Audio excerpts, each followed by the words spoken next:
Okay, so now we're going to go inside the cab and look at the controls there. And so the reason why I wanted this machine in particular is because it has one arm and a side door. I work alone mostly, so I want something where I can get in and out easily. So that is a very good feature for me. It's very, very much better than a regular two-arm and you have to crawl in through the front window. This is so much easier. Now, because people don't trust this and they are used to the two-arm machines, this machine is actually cheaper for the quality. You know, there's a bit less demand for this type of machines. And also it's a radial lift, which is not very favored at the moment. People prefer the vertical lift. So those two factors combined allowed me to get this machine for a very good price. That's perfect for me. Everybody has different, perspective on those things, but that is perfect for me. Here you can see how the cab flips up, and there are two bolts inside the cab that you remove, and then the whole thing tilts forward to access the pump and everything. So we're going to do that in another video. In this video, we're just going to go and open the door and look at things. There's only one window. That side here is completely closed, so everything is closed. There's just one window and one door on this machine. There's a little step here to help with climbing up. The key is a nice rubber. This cabin is pressurized so that there's no dust coming in. Here's a shock absorber, so you want to be gentle to this so it lasts a long time. Window with a little latch, but also a little pressure thing. I think this might be used in an environment where there's a lot of vibration to prevent the window from rattling like this. But I haven't seen the need for it myself. In terms of safety features, it's very classic. There's no interlock on the door or on the seat, so you don't need to be in the cab, but you need to drop this down and drop that down in order to move the machine. So you can start the machine as is, like this. So you can come in and start the machine, but then you wouldn't be able to move the machine or move the attachments until you do those two things. This one down, that one down. That's very classic. There's no interlock on the seat belt either, so that's okay. Let's have a look at the seat. The seat has two sliders. One of them, this one at the bottom, slides the whole seat plus the joystick control, so the armrest. Everything is mounted here at the bottom, so it slides the whole assembly. This one at the top slides only the top portion, the seating area, so you can adjust your overall position with your controls and then your body position with respect to the joysticks, the arm length in some ways. I'm a big guy, so for me it's going to be completely at the end, at the max. Here we got the lever to flip the seat forward. And in the back of the seat, there's a little switch, which in my situation is for the seat warming. So that 3 different levels of seats. The most basic seat has a spring control here for the weight, like a little, a spring, and a vinyl plastic seating area.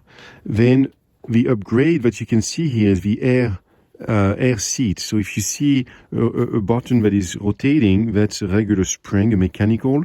If you see a button like this on the picture, this is the air seat. So there's an air pump, and then you sit on it, and then you adjust it to your weight so that the seat is floating.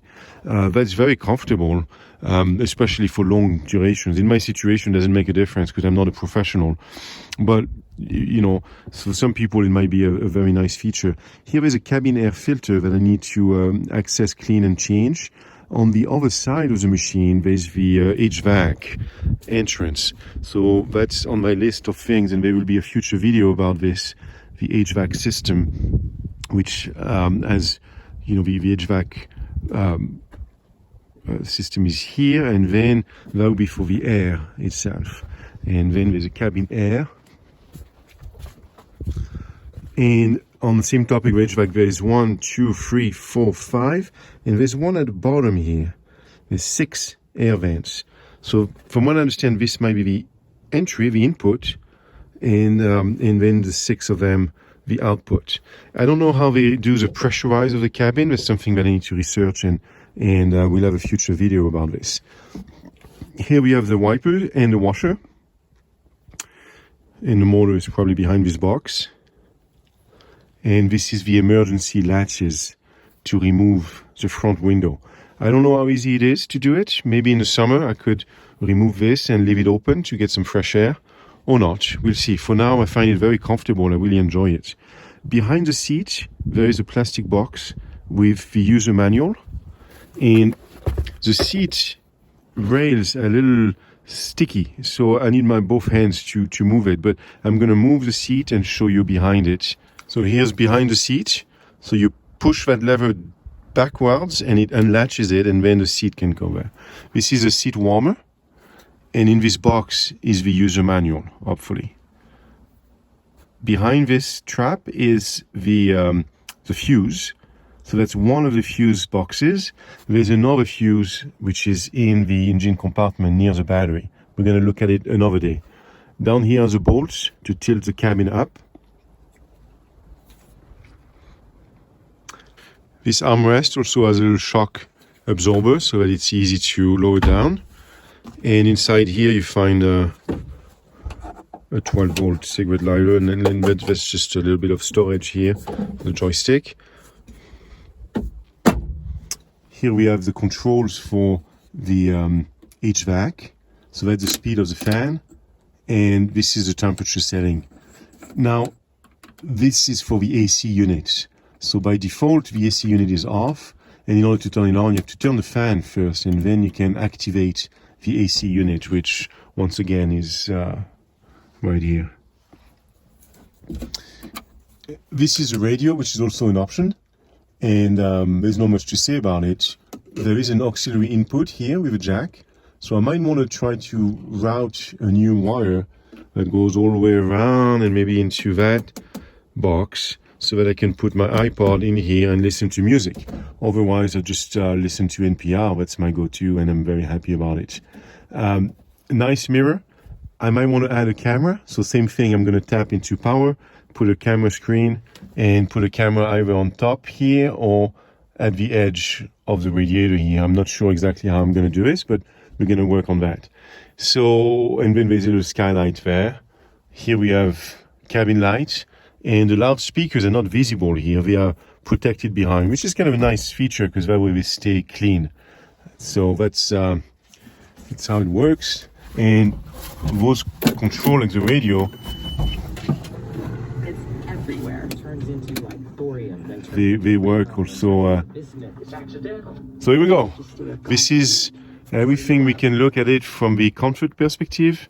And now we're gonna jump on the seat and look at the hydraulic commands.